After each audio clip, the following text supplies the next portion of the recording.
Doing a little video about the history of the Jersey Devil. Can we ask you if you ever heard about it? I'm going to tell you something. True story. I'm actually from Buena Vista Township. I think I actually saw him up in a tree one day when I was about 10 years old. It was a wolf in basically a jumper. Denim, actually. You would think that it was a kid. He didn't move, we just stared at each other. Were you scared? Yeah. At that point I was. Stared for like 5 minutes, and he started to move. I took off on my bicycle, because I was underneath the tree. It was one of those, like a pine, like a cedar pine tree. That's what it was. Did you feel like a little bit nervous to tell people about it? Oh, absolutely. I would never tell anybody about it. But I haven't told many people about it. How come? Well, nobody would believe it.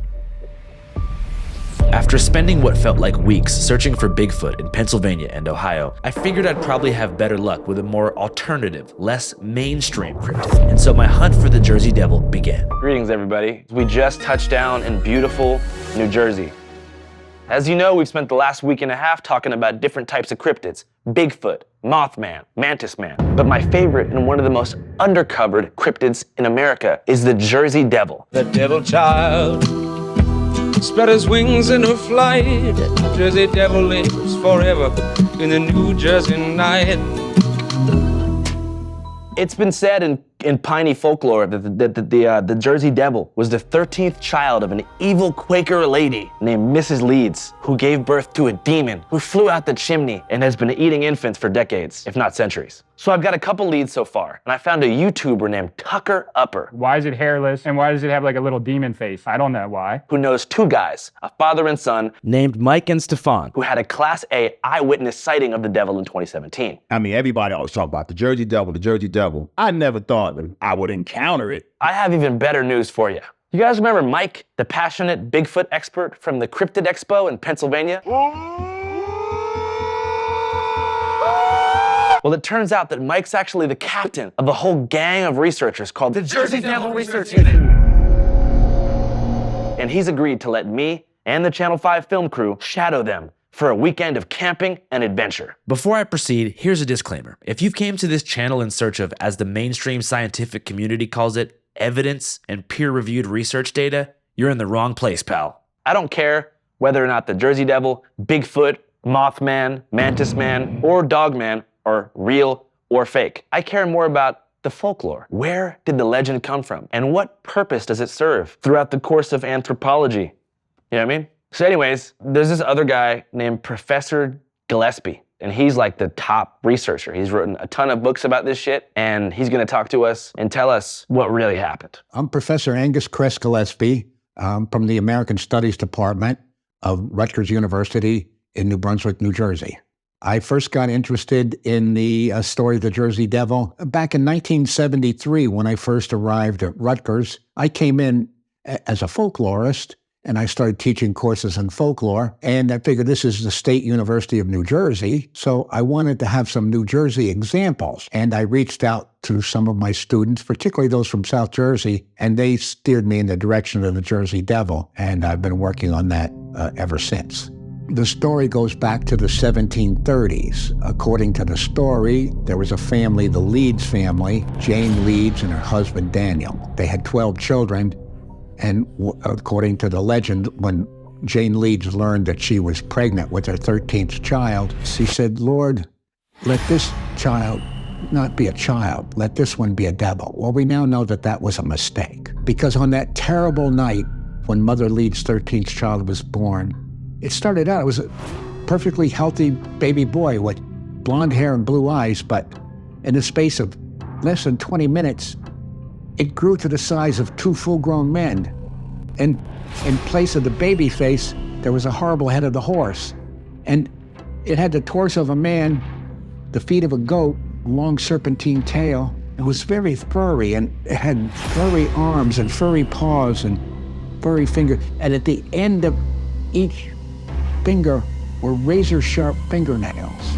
And then, unexpectedly, the creature, with one swipe of his right arm, slit the throat of the midwife and attendants who collapsed in a pool of blood. The creature gave out a blood-curdling scream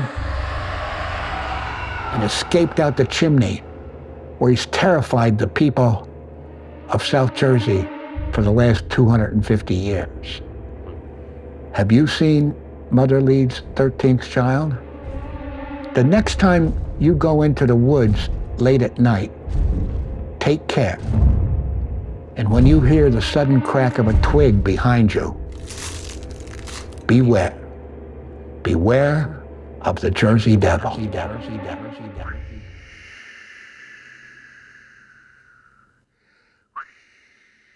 Oh, Mother Leeds.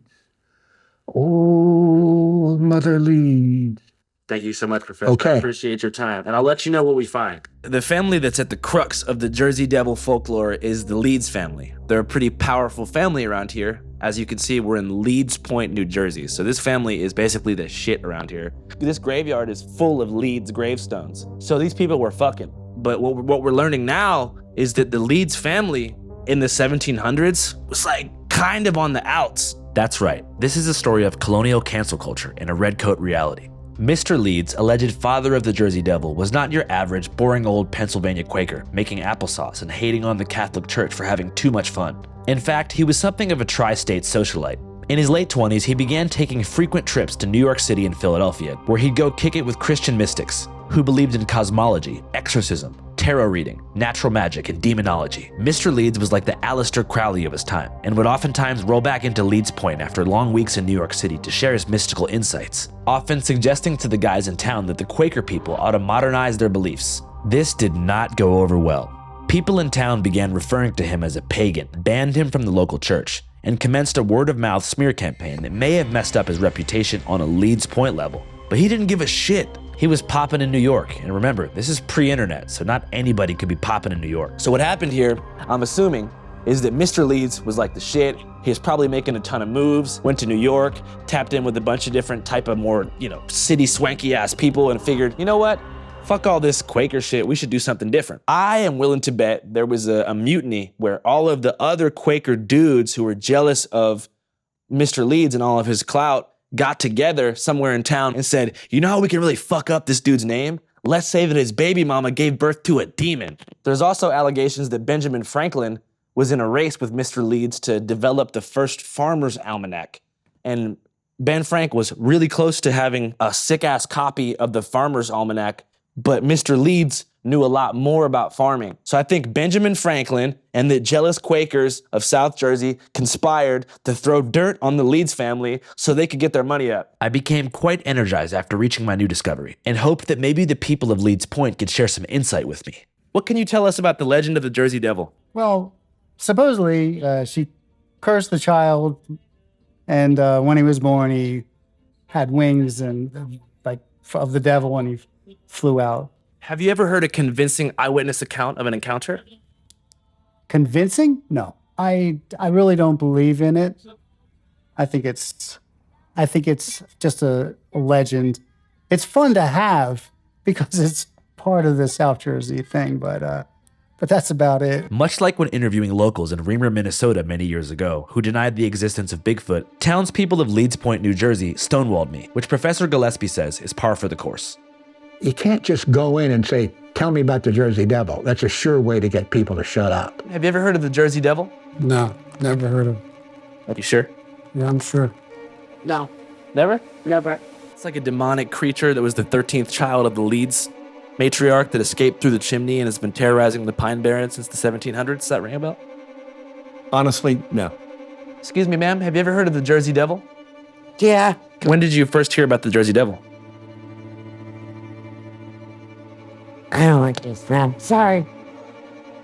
One thing you hear a lot about in folklore is the concentrated effort to withhold information from outside agitators. I wouldn't be surprised if she knows the exact location of this beast. All right, we got a great first chapter of the investigation completed. Couple great leads here in Leeds Point. Some obvious liars in the mix. Honestly, no. But some people willing to point us in the right direction. I think I actually saw him up in a tree one day. Excuse me, ma'am, have you ever heard of the Jersey Devil?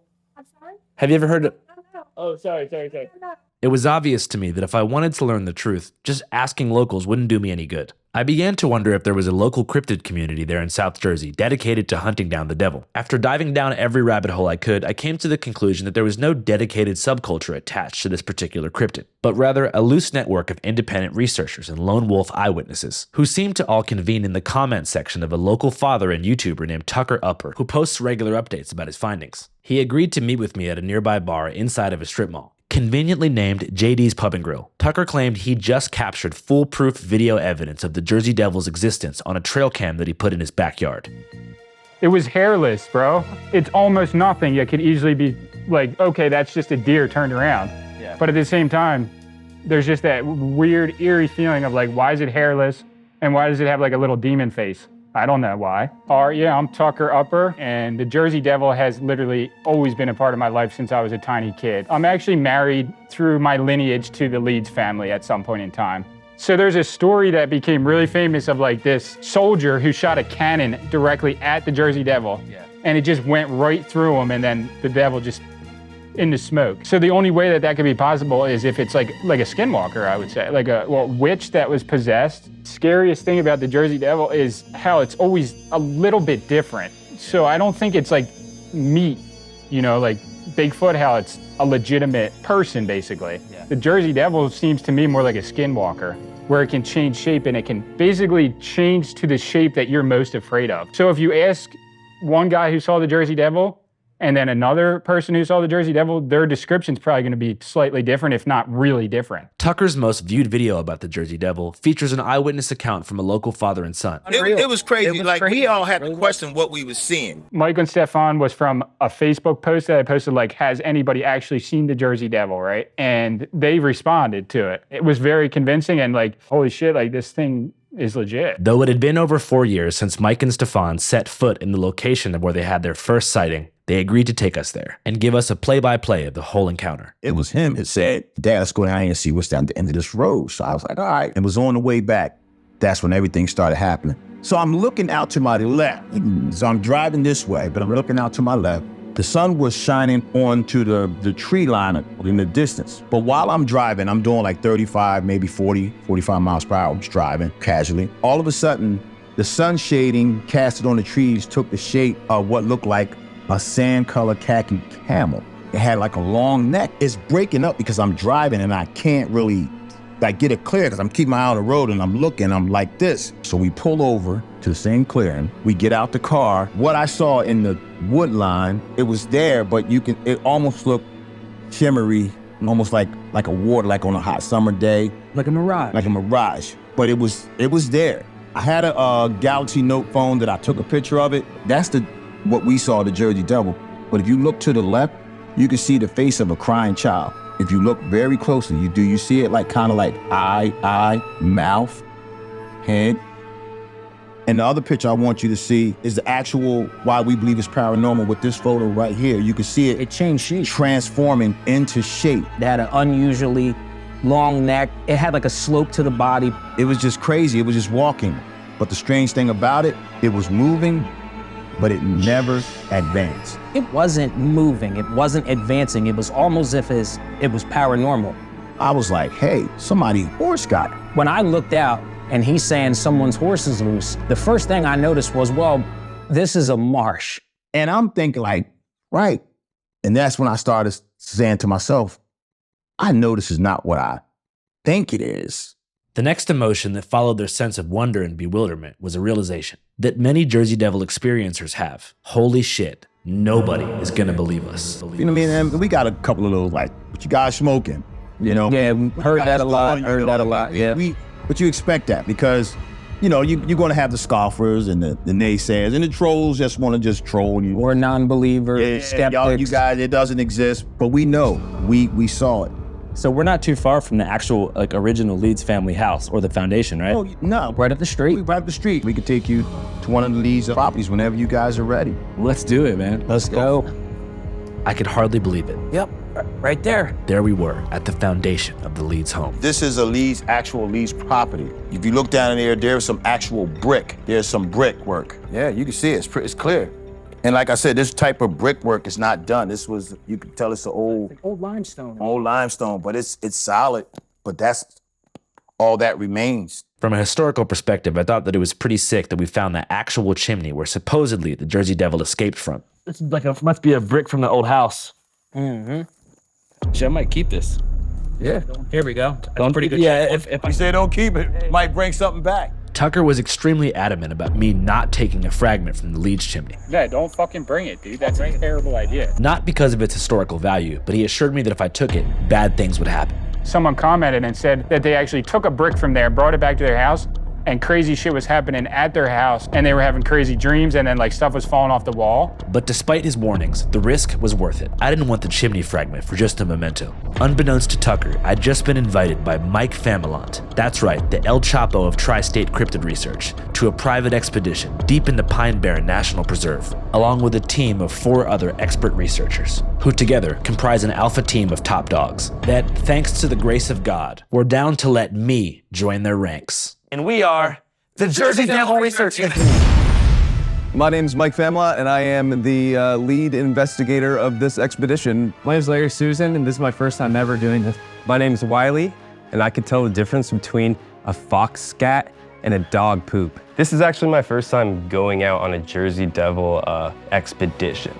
Usually I go out looking for Bigfoot. I've been actually kind of wondering what you would have to do in order to have a Jersey Devil experience and how to compare that to Bigfooting. I was touched by a Bigfoot once in a hammock, and Hi, I'm Chloe, and I'm a tree hugger. I don't know as much about the Jersey Devil as I do like other cryptids, but I just like that it's like kind of misunderstood. It's like the unwanted child, like the whole story behind it. My name is Michael O'Connor.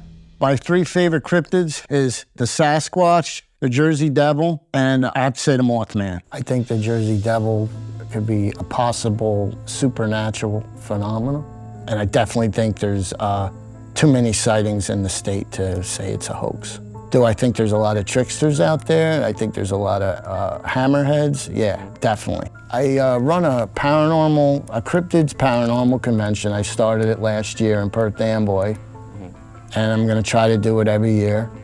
And one of the signs I'm gonna have is all hoaxers will be hung. I think all the hoaxers should be hung. I think all of them should be hung and beat the hell out of them, just kick them in the face and get rid of them all, because I think they're spoiling it for all the serious investigators that are just trying to find out what's going on. It's a pretty serious penalty for a false hoaxer, right? Just to say, just get out of here. For sure. Mike, dude, thanks for having us so much. Absolutely. So for those who don't know, can you tell us where we're at right now? So we are in Wharton State Forest. We're in the middle of the 1.1 million acre Pine Barren National Preserve, right in the heart of the Jersey Devil sightings. So this is like the heart of the Pine Barrens. Absolutely. Basically. Right, so I've got 2 things with me that I think might be able to help us. So I have this, looks like a pint of goat's blood. I believe the goat was killed about 2 days ago. Goat's blood? Yeah. Okay. And I also have a pretty sick-ass fragment from the original chimney of the Leeds family home where the alleged 13th satanic No child way. was. So if you want to check this shit out. So this is the chimney where the Jersey Devil supposedly flew out. Yeah. Wow. Wow. Oh, man. Yeah. Oh, cool. Feel its energy. Some juju behind it, yeah. Want to see it? Yeah. I could tell the team was grateful that I'd brought something so special along and wasn't just another huckster or hammerhead only in it for the money. By the time night fell, spirits were high, and I feel like the chimney fragment and goat's blood gave us a huge advantage. All right, guys, thanks for joining us here in Wharton State Forest. We had 2 objectives. First objective is we have goat's blood. We're gonna somehow put that onto a tree. And second objective is to make some vocalizations and try to get a Jersey Devil to give us a call back or come in and check us out. So is there a particular place in the woods that you look for where you think is going to be more ideal? Well, technically, when we do vocalizations, we try to get to a high point, so the echo and the sound will carry. I don't think we're gonna find a high point here in the Pine Barrens because I think everything is 3 feet above sea level. So we're gonna just try to find an area of maybe an intersection of trails. Do you think this chimney fragment will help out at all? I don't know, man. Dude, I have no idea. It's not gonna hurt. That's true.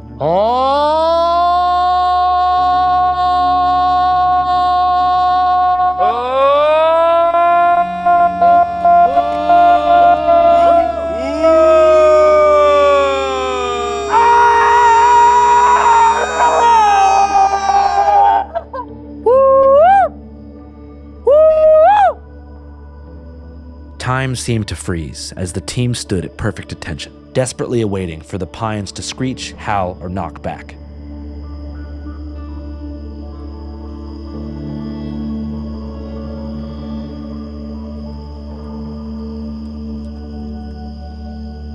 Predictably, nothing happened, and so it was time to move on.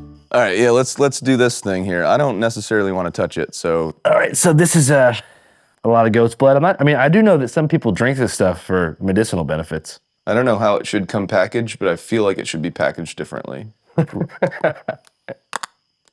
To my dismay, the goat's blood was extremely stinky, which sent the team recoiling. Yeah. Oh. That is bad. I don't think that's going to fit in there. It's so congealed. Undisturbed by the aroma, I proceeded with my plan, which was to transfer the goat's blood into an empty water bottle and then use the bottle to spray the blood on a twig, which I figured may coax the Jersey Devil into coming out of hiding. So basically, you want to just coat the bark in a circle. So basically, it'll waft into the air. Put it on top of the branch sticking out. Yeah, that's it, right there. Yeah, that's good. He's going to perch on that thing. Yeah. Yeah, he's going to perch on that thing. Come Jersey Devil.